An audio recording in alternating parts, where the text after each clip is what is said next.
So this doctor, Donald Cameron, many people would come see him for psychiatric reasons. Oftentimes it was anxiety or postpartum depression, common things like that. But this doctor, he would use electroshock on people. Oh. Yeah. He did this to de-pattern them, is what he called it. Okay. He wanted to wipe someone's memory clean and basically reprogram them with new memories. One patient had 30 shock sessions and had to be put into a drug-induced coma. Ugh. Other people completely lost their memory. And what he would do is he would put people in comas at other times and play these tape messages over and over and over again. Like saying what? Didn't get specifics, but... One time I tried to learn Spanish that way. Yeah. Didn't work out. No. No me gusta. Is that Spanish? Yeah. What does it mean? I don't like it. I don't know. I told you it didn't work. In 1988, a ton of families were compensated by the Canadian and U.S. governments of all these things that had happened to family members and stuff. Now we get to the story of Frank Olson. Okay. He was a bacteriologist and a biological warfare scientist. Dang. He actually worked at Fort Hood. Of course he did. When the U.S. got into World War II. He worked with Nazi doctors that, like I said, that were brought over during Operation Paperclip. Right. He worked with them. And on projects that tested releasing bacteria into San Francisco through the sea spray. Ugh. Yeah. And when the government got scared that other countries were understanding biological warfare, they created their own special operations division where they would research covert ways to use chemical weapons. Remember when I did that one episode on ways the government has tried to kill us? Mm-hmm. And they tried to make a gay bomb? Yeah. They were going to drop pheromones to make all the... I wonder if he had worked, if that was a project that was ran by the guy? Yeah. Because he studied the effects of how things traveled through the air and all that stuff. That's true. Well, within a year of this unit being created, Frank Olson was in charge. And it was during this time that he started to work with the CIA also, because he was with the Army, right, researching all this stuff, and then he started to work with the CIA. They tested a lot on animals. They gassed them, poisoned them, tortured them. Oh my god, that makes me so fucking mad. It makes me way more mad than humans, and I know that that's wrong, but it pisses my shit off. Yeah, it's sad either way. No, it's more sad. Well, some of the other stuff that Frank Olson was involved with is that he would witness these interrogations that people ended up dying from the concoction of drugs that they were testing, MKUltra and all that stuff. And he began to question his work and wanted to resign with the CIA. I mean, good for him, but not really. Right. Yeah. Well, and this was also... A little too late? Yeah, I mean... In 1953, there was a retreat, and they had these semi-monthly retreats at Beat Creek Lake for CIA personnel involved, like, closest to the project. Okay. MKUltra. And I feel like I've seen this in a movie or something. You probably have. There was a show called Wormwood on Netflix. Yes. Yeah, that I watched. Yeah. And that's where some of this information comes from, too. Frank Olson went to this retreat along with his supervisor and some other people that worked on the base with Frank. There was also CIA people there, including Sidney Gottlieb himself. And it was a total of 12 people, I think, at this retreat.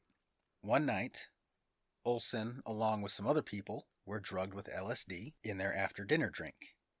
Tasted their own medicine. Well, and this is, Sidney Gottlieb. He's all about testing around the office. So he's like, yeah, we'll just test here. Well, he had a terrible trip. And I think it was after 20 minutes after they had taken it, it was brought up, hey, you guys have been drugged. But it's kind of like after the fact. Right. Nothing you can do about it now. But it's just more testing on people that are completely unaware that they're being tested on. Right. Which, at the end of World War II, we had the Nuremberg trials. And now we have these codes and these rules. You can't test on people without their knowledge. Right. Like they have to know. So the CIA is breaking all these rules to do this. So the next day, Olson goes home to his family but he was completely different. He refused to eat. He wouldn't talk to his family. He definitely didn't talk about the trip that he just went on. And at one point, he did say to his wife, "I've made a terrible mistake." The next day, so he goes back to work, and it was on a Tuesday, Olson got sent home. And he told his wife that he'd agreed to see some psychiatric treatment. Okay. This is, the CIA wanted him to see psychiatric treatment, and he agreed. Don't trust him. Olson met with a doctor appointed by the CIA, who is actually an allergist. Oh. Yeah, it's very strange. And a chemist who had worked with Olson before named Robert Lashbrook. So the treatment facility that Olson was at was in New York. It's not where he lived. So he was staying at a hotel, and Lashbrook actually stayed in the hotel with him in that room. Okay. While he was being treated. Olson told his doctor that the CIA was out to get him, and they were spiking his coffee with Benzedrine to try to keep him calm. What is Benzedrine? I think it's like a type of sedative. Oh, okay. That Saturday around 2 o'clock in the morning, Frank Olson plummeted from his window on the 13th floor. Did he jump or did he get pushed? The words used was that he plummeted. Okay.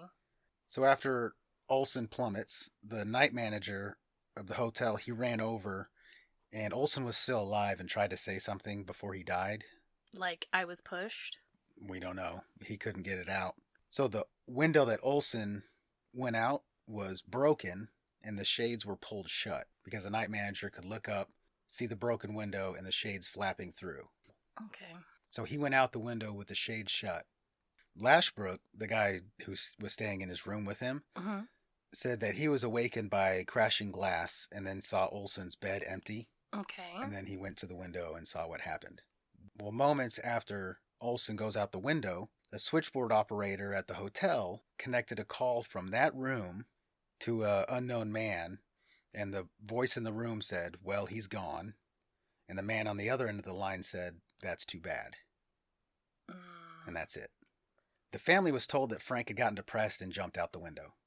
They weren't told anything about the LSD testing that was done on him or anything like that. I hope his family got compensated after all that shit. So after Watergate happens in 1973, the CIA director ordered all MKUltra files destroyed. But about 20,000 documents were incorrectly stored in a different building. So they survived that purge, and all of those documents were investigated during a Senate hearing in 1977. It's during this investigation of these papers that they found out a CIA doctor had been given LSD without his knowledge, and 9 days later went out the window of his hotel room. This is in reference to Frank Olson, obviously. After hearing this, Eric Olson, Frank's son, who did the whole Wormwood show, he took it upon himself and kind of made it his obsession to find out exactly what happened to his father. Hell yeah. In 1994, Frank's body was dug up and an autopsy was done. They found no cuts on him, where if he had gone through a closed window, he would have some cuts. And they also found a bruise over his eye. That's always shocking to me. Like, how after being in a... Physical damage? Yeah. That still shows up? Yeah. Yeah. Well, I guess when there's no healing factor of a living body or any circulation of blood, stuff just kind of stays where it is. Yeah, and whenever I did the Kendrick Johnson case, it had something to do with the cells. Like, you can tell the cells on on a slide through a microscope, you can tell that they were bruised. Does that make sense? Instead of like just physically seeing it. Yeah. So maybe that was it. But if he went through a window, he would have all sorts of bruises. So I don't see why that one's strange anyway. Yeah, but if he went through a window, he should have cuts also. Right. Which he didn't have. Well, a couple years later, Eric comes across some more declassified CIA documents. And one was instructions for agents to knock out people with a hit to the head and then drop them from a high window, making it look like a suicide. And these are specific instructions for agents on how to get rid of somebody. Gotcha. At the time of the hearing in 1977, where a lot of this information was made public, Sidney Gottlieb had just quit his job a couple years prior. When asked about MKUltra, he said he didn't really remember much about it. Wow. So did they ever find out if you could get people to tell the truth off of LSD? No, they gave up on that. So and all they created of this some shit, other drug, BZ. all this shit, all these people's lives that they ruined, the people that they killed, the people that they gave immense brain damage to, and they had no concrete results that we know of? Right. No true serums that we know of. Yeah. I mean, would it be in that paperwork, the declassified documents of MKUltra, that they were successful? Or do you think that would be, like, redacted? Yeah, I imagine that. I think a lot of the paperwork that was found was financial related and stuff, and that's kind of how we find out the other organizations got paid by MKUltra to study it and all that stuff. Wow. Yeah. Yeah, that's definitely one that I feel like I've heard a lot, but I always forget the details about. Yeah. Interesting. I feel like this episode was kind of a good palate cleanser. Yeah, me too. And next time we can come back with some true crime and not feel bogged down.